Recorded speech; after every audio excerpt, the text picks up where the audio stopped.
Hello बच्चों। तो फिर से मैं आ गया हूं आपके लिए एक नया लेक्चर लेके। ये हमारा लेक्चर नंबर 7 है और इसमें मैं आपको पढ़ाने वाला हूं डाई इलेक्ट्रिक कांस्टेंट या फिर रिलेटिव परमिटिविटी। यहां पर हम लोग रिलेटिव परमिटिविटी पढ़ेंगे, रिलेटिव परमिटिविटी पे क्वेश्चंस कैसे बनते हैं वो देखेंगे और एट लास्ट फिर हम लोग ये देखेंगे रिलेटिव परमिटिविटी से फोर्स पे क्या असर पड़ रहा है। ठीक है, स्टार्ट किया जाए। इस सेशन को स्टार्ट करेंगे हम कुछ क्वेश्चंस के साथ। तो पहला क्वेश्चन आपके स्क्रीन पे है। फर्स्ट क्वेश्चन देखिए, आपके फर्स्ट क्वेश्चन आपके स्क्रीन पे है। The two charges 2.0 into 10 to the power minus 6 and 1 into 10 to the power minus 6 coulomb are placed at a separation of 10 centimetre. दो चार्ज दिया बेटा आपको, एक की वैल्यू दिया है 2 इंटू 10 पावर माइनस 6 कूलम, दूसरे की वैल्यू दिया है 1 into 10 to the power minus 6 coulomb, are placed at a separation of 10 centimetre.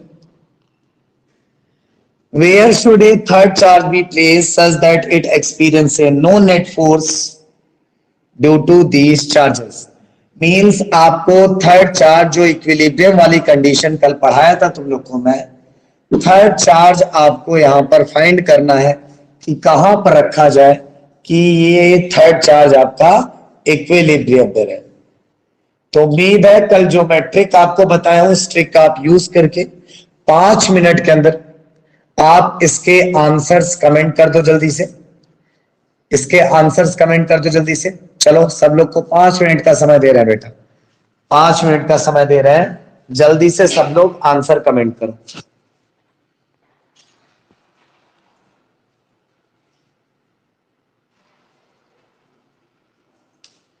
ये था आपका question Q1 2 into 10 power minus 6, Q2 1 into 10 power minus 6 और D है बेटा 10 सेंटीमीटर। तो चलो किया जाए। कल ट्रिक पढ़े थे कि अगर दोनों चार्जेस पॉजिटिव होंगे तो छोटे वाले चार्ज से जो थर्ड चार्ज की डिस्टेंस है वो है x और वो किसके बराबर होगा? Root Q1 upon under root Q2 plus under root Q1। Root Q1 upon under root Q2 plus under root Q1। Like charges है तो प्लस होंगे, जो सेम सेम होते हैं उनमें जल्दी लड़ाई नहीं होती। लड़ाई नहीं होती तो यहां पर आप क्या मानोगे? प्लस। ठीक है ना। और जो अनलाइक चार्जेस होंगे उनमें लड़ाई होती है तो क्या होते हैं? वहां पर फॉर्मूले में आ जाएगा माइनस। इस तरह से तुम लोग याद कर सकते हो, है ना? सही है। सेम चार्जेस एक ही परिवार से है, लड़ाई नहीं होगी जल्दी, तो फॉर्मूले में प्लस। अलग अलग परिवार से है, लड़ाई होगी तो फॉर्मूले में माइनस। चलो, Q1 की जगह पर हम लोग रख लेते हैं under root 2 into 10 power minus 6। Q2 की जगह पर है under root 1 into 10 power minus 6 plus Q1 की जगह पर है 2 इंटू 10 पावर माइनस 6। यहां से तुम लोग देखो तो root 10 to the power minus 6 common निकल के कैंसिल हो जाएगा, तो ऊपर बचा रूट 2, नीचे बचा 1 प्लस रूट 2। 1 का रूट तो 1 ही आएगा, 1 प्लस रूट 2। यहां से तुम लोग देख सकते हो x का आंसर मिल गया तुम लोग को, x का यहां से आंसर।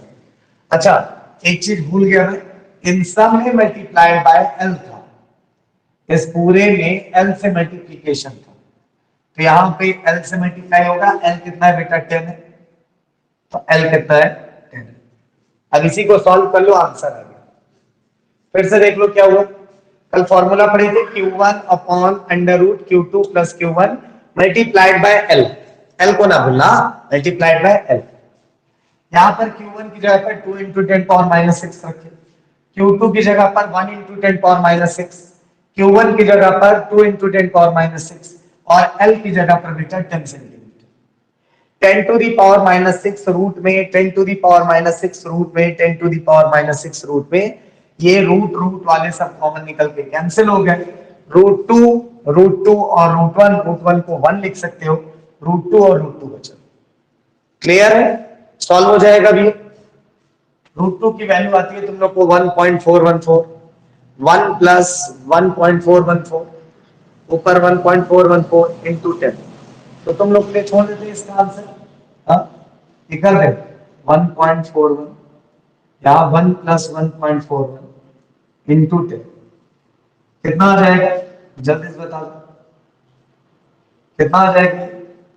14.1 ऊपर हो जाएगा और नीचे हो जाएगा 2.41, 2.4। सही है? अब इसी को सॉल्व कर लो, इसी को सॉल्व कर लो जल्दी से, डिवाइड करके आंसर बता दो कितना आ रहा है। चलो तो ये तुम लोग पहले छोड़ देते हो, डिवाइड करो और आंसर बताओ, ठीक है? कमेंट सेक्शन में आंसर लिख देना, इसका डिवाइड करो और कमेंट सेक्शन में आंसर। क्लियर है? अब डिवाइड तो कर लोगे ना यार?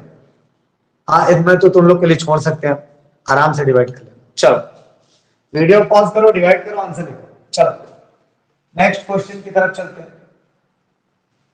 नेक्स्ट क्वेश्चन देखो, फिर से तुम लोग को स्क्रीन पे ही देने, ये थोड़ा सा एक ये क्वेश्चन है, two particle A and B having charges 8 into 10 power minus 6 coulomb minus 2 into 10 power minus 6 coulomb respectively are held fixed with separation of 20 centimeter. Where should the third charge be placed so that it does not experience a net electric force? ये जरूरी है बेटा, वहां पर क्या कह रहे हैं?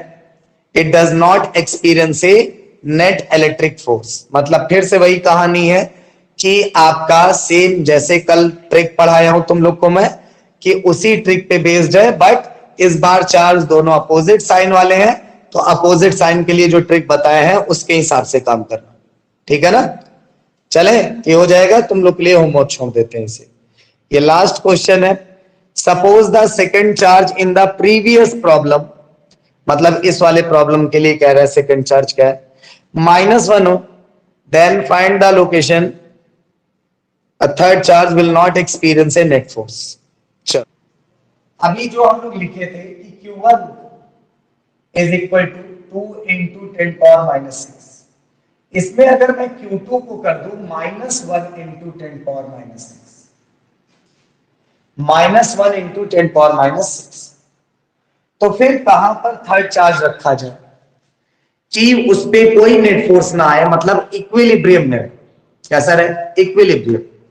तो कल याद करो मैं बताया था कि अगर दो लाइक चार्जेस हैं तो दोनों लाइक चार्जेस के बीच में आपको इक्विलिब्रियम पोजीशन मिलेगा, और दो अनलाइक चार्जेस हो तो जो छोटा चार्ज है उसके उस साइड आपको इक्विलिब्रियम पोजीशन मिलेगा, बीच में तो नहीं मिलेगा। अब बचा उस साइड या फिर इस साइड, तो छोटे वाले के साइड आपको इक्विलिब्रियम पोजीशन मिलेगा। तो यहां पर भी ये उम्मीद है कर लोगे यार, सेम वही formula, x is equal to √Q1 upon √Q2 minus √Q1 whole multiplied by L। x क्या है बेटा? Distance of third charge from small charge. जो दो चार्ज दिए हैं उनमें जो छोटा चार्ज है उससे जो आपके तीसरे चार्ज की डिस्टेंस है वही आपका x है। तो ये तीनों क्वेश्चन आपको देने की एक वजह थी कि कल जो जाते जाते ट्रिक सिखाया उस पर एक अच्छी प्रैक्टिस हो जाए और तुम लोग इस क्वेश्चन को अच्छे से क्लियर कर, तो हो जाएगा, सारे क्वेश्चन हो जाएंगे। चलो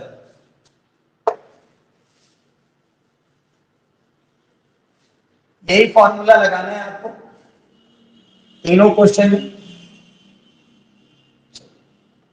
अब आज हम लोग पढ़ने वाले हैं परमिटिविटी। परमिटिविटी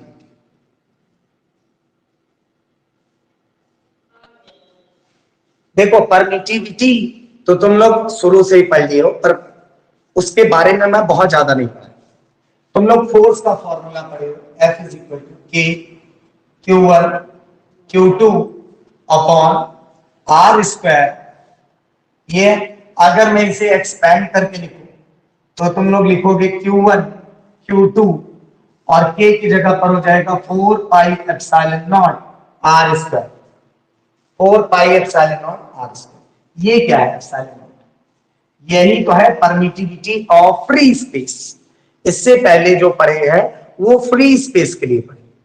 अब मान लो वही दो चार्ज है, उनको मीडियम में रख दिया गया, उन दोनों चार्ज को पानी के अंदर रख दिया। मान लो दो चार्ज थे, पहले हवा में उनका फोर्स निकाले, अब पानी के अंदर रख दिया। तो अब जो फोर्स लगेगा वो तो मीडियम वाला फोर्स होगा, और अब उसका फॉर्मूला हो जाएगा Q1 Q2 upon 4 pi epsilon into R square. देखो इस बार एप्सिलॉन नॉट नहीं बेटा, इस बार क्या है एप्सिलॉन। इस बार क्या है एप्सिलॉन। एप्सिलॉन मतलब ये क्या है, ये है परमिटिविटी, परमिटिविटी ऑफ मीडियम। जो भी मीडियम में दोनों चार्ज रखे हैं, चाहे वाटर हो कुछ भी हो, उस मीडियम की परमिटिविटी, परमिटिविटी ऑफ मीडियम। इसको बहुत सारी बुक्स एप्सिलॉन एम के नाम से रिप्रेजेंट करती है। तो permittivity of medium, M for medium, तो परमिट केवल एप्सिलॉन लिखो या फिर एप्सिलॉन एम लिखो, दोनों का सेंस वही है, परमिटिविटी ऑफ मीडियम। ठीक है। तो अब देखो यहां पर क्या है, ये जो परमिटिविटी है ये आपके फोर्स पे इफेक्ट कर रही है, मतलब जरूरी है हमें पढ़ना। अगर ये परमिटिविटी हमारे फोर्स पे इफेक्ट कर रही है तो पढ़ना जरूरी है ना। चल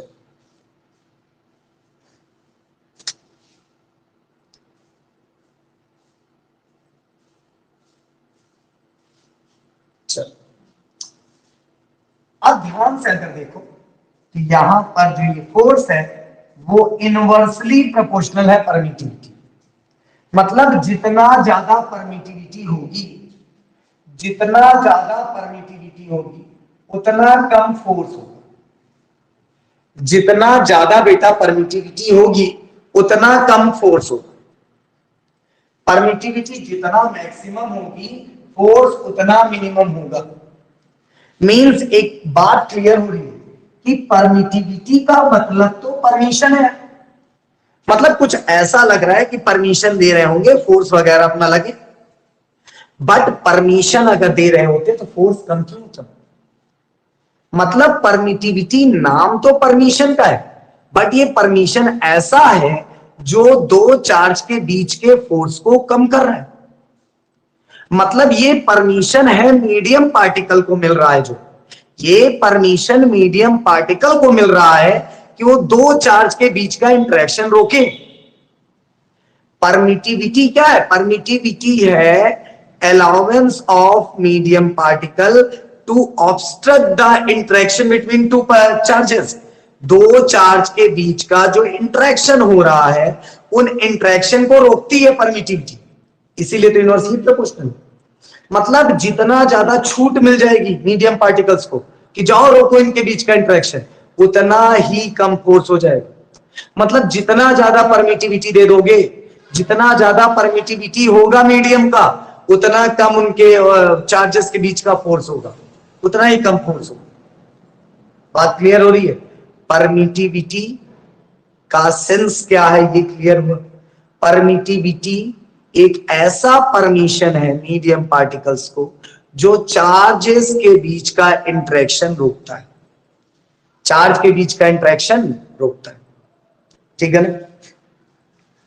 तो क्या लिखोगे परमिटिविटी की definition.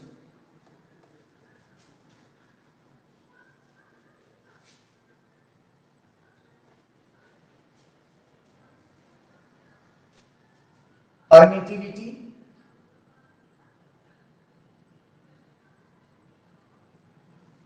is the permission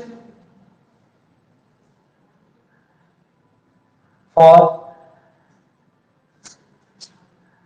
medium field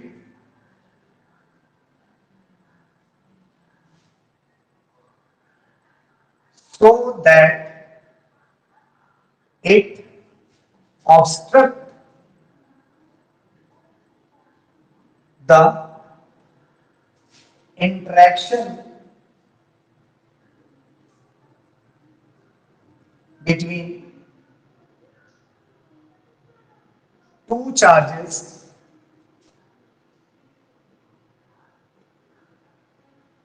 present inside it.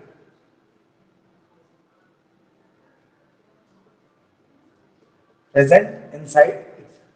ये है परमिटिविटी। परमिटिविटी एक ऐसा परमिशन है मीडियम फील्ड को या फिर मीडियम पार्टिकल्स बोल सकते हो जो चार्जेस के बीच के इंटरेक्शन को रोकते हैं। यहीं से आता है टर्म तुम लोग का relative permittivity. Relative permittivity, relative permittivity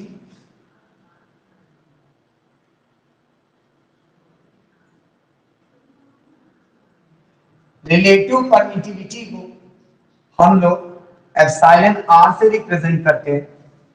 किससे रिप्रेजेंट करते हैं? Epsilon R. और इसका एक और नाम है बेटा dielectric constant. Dielectric constant, dielectric constant. Relative permittivity बोलो या फिर डाई इलेक्ट्रिक कांस्टेंट बोलो, बात होगी। Relative permittivity is defined as the permittivity of medium divided by permittivity of free space. Relative permittivity is defined as the permittivity of medium divided by permittivity of free space. Medium अगर बोलो तो इसे M means ये बता रहा है कि free space से मीडियम की परमिटिविटी कितने टाइम्स ज्यादा है। फिर से सुन लो, फ्री स्पेस से मीडियम की परमिटिविटी कितने टाइम्स ज्यादा है, वही रिलेटिव परमिटिविटी। देखो क्यों, ऐसा क्यों है? एप्सिलॉन नॉट की वैल्यू सबसे कम होती है फ्री स्पेस के लिए। कितनी होती है? 8.85 into 10 power minus 12। 8.85 into 10 to the power minus 12 सबसे कम होती है। ये मिनिमम वैल्यू है, मिनिमम वैल्यू। अरे भाई जिसके पास मीडियम पार्टिकल नहीं है, अपने दिमाग से सोचो, जिसके पास मीडियम पार्टिकल नहीं है वो क्या किसी को रोकेंगे? जिसके पास खुद के पार्टिकल्स नहीं है, जिनके पास अपनी सेना नहीं हो, किसी के इंटरेक्शन को रोक सकते हैं? नहीं। तो सबसे कम परमिटिविटी किसमें है? फ्री स्पेस में। और सबसे ज्यादा फोर्स मतलब इंटरेक्शन सबसे ज्यादा होता है इसमें, ये भी जानते। परमिटिविटी सबसे कम तो इंटरेक्शन सबसे ज्यादा, इसीलिए रिलेटिव परमिटिविटी को इसी के साथ कंपेयर किया जाता है। किसी भी मीडियम की permittivity divided by permittivity of free space is called relative permittivity. अब देखो मैं इसे कैसे लिखूं, ये किसके बराबर है? रिलेटिव परमिटिविटी ये बराबर होगा F0 अपॉन Fm के। किसके बराबर होगा? F0 upon F। तुम लोग जानते हो ना इनवर्सली प्रोपोर्शनल चलता है, इनवर्सली प्रोपोर्शनल। तो मीडियम की रिलेटिव परमिटिविटी अगर ज्यादा होगी तो फोर्स कम होगा।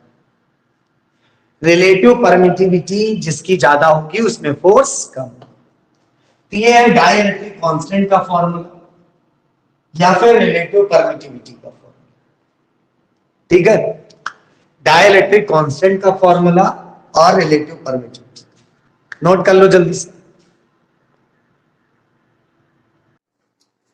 तो हमारा देखो पहला क्वेश्चन आपके स्क्रीन पे है।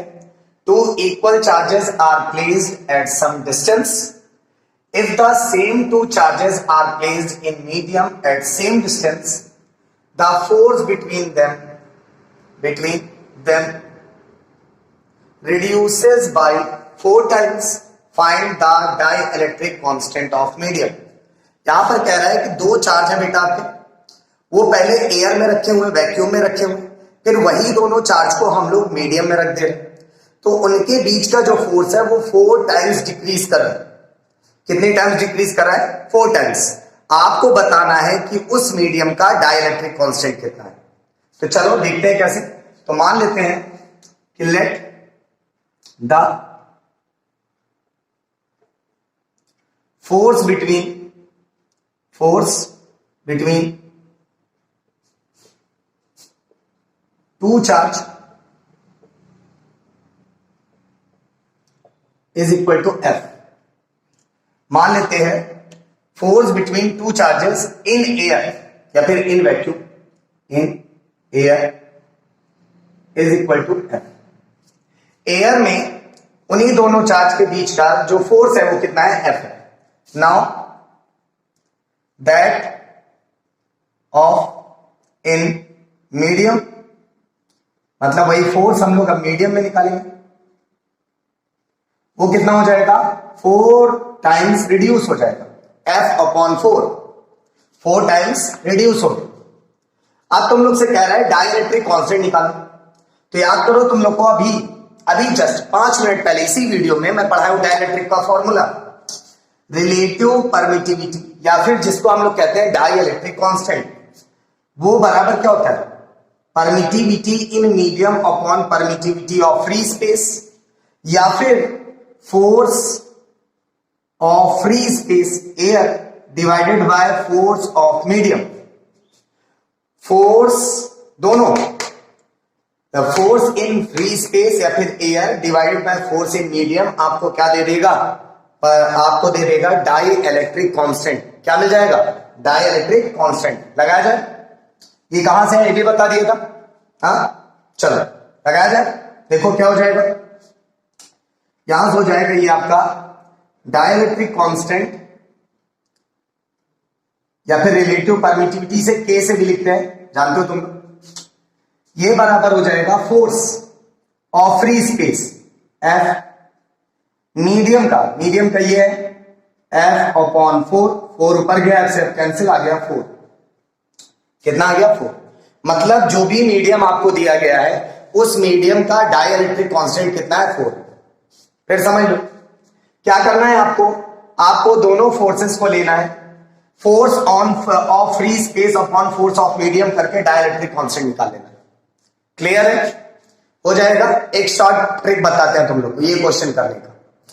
जितनी टाइम्स फोर्स डिक्रीज हो, देखो जितनी टाइम्स फोर्स डिक्रीज हो उतनी टाइम्स परमिटिविटी होगी, जितनी टाइम्स फोर्स डिक्रीज होगा उतनी टाइम्स परमिटिविटी होगी, मतलब वही डाइलेक्ट्रिक कांस्टेंट है। जितनी टाइम्स फोर्स डिक्रीज हो वही डाइलेक्ट्रिक कांस्टेंट है। 4 टाइम्स डिक्रीज कर रहा है तो डाइलेक्ट्रिक कांस्टेंट 4 है, 2 टाइम्स डिक्रीज कर रहा है तो डाइलेक्ट्रिक कांस्टेंट 2 है, 2.5 टाइम्स डिक्रीज कर रहा है तो डाइलेक्ट्रिक कांस्टेंट 2.5 है। जितनी टाइम्स फोर्स डिक्रीज हो उतना ही डाइलेक्ट्रिक कांस्टेंट है। क्लियर है, हुआ कैसे, देखो अगर 4 टाइम्स ही डिक्रीज करेगा तो 4 टाइम्स परमिटिविटी इंक्रीज करेगी। जितनी टाइम्स फोर्स डिक्रीज करता है उतनी टाइम्स परमिटिविटी इंक्रीज करती है, वही डाइलेक्ट्रिक कांस्टेंट बताती है। जितना ज्यादा डाइलेक्ट्रिक कांस्टेंट उतना ज्यादा परमिटिविटी, जितना ज्यादा डाइलेक्ट्रिक कांस्टेंट उतना ज्यादा परमिटिविटी। क्लियर है, चले आगे एक और क्वेश्चन देख लेते हैं, सीबीएसई पे आया हुआ क्वेश्चन, चले नोट कर लो तुम लोग, इरेज करें फिर।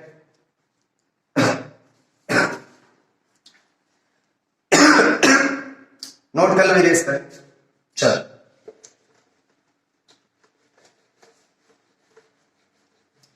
याद रखना जितनी टाइम्स फोर्स डिक्रीज करेगा उतना ही परमिटिविटी होगा, याद रखना। और तुम लोग जानते हो डाइलेक्ट्रिक मीडियम लाने पे जो आपका फोर्स होता है वो डिक्रीज ही करता है हमेशा। जब डाइलेक्ट्रिक मीडियम आएगा दो चार्ज के बीच में तो उनके बीच का जो फोर्स होगा वो डिक्रीज करेगा, इंटरेक्शन डिक्रीज करेगा ना, वो तो पढ़ा चुके हैं अभी कि परमिटिविटी का मतलब कि मीडियम को अलाउ कर रहा है कि चार्जेस के बीच का इंटरेक्शन कम करे, तो वही करते हैं। ठीक है, चले next question. Two balls having charge Q, having charge Q are suspended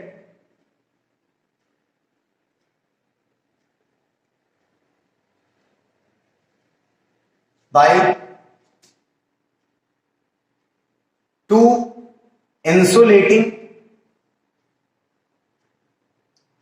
strings, two insulating strings of equal length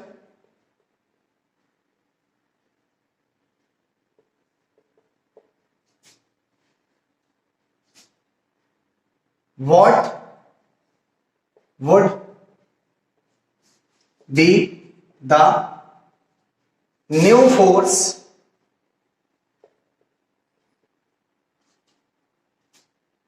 when plastic sheet जिसका डाइलेक्ट्रिक कांस्टेंट तुम लोग को 2 दिया है, plastic sheet is inserted between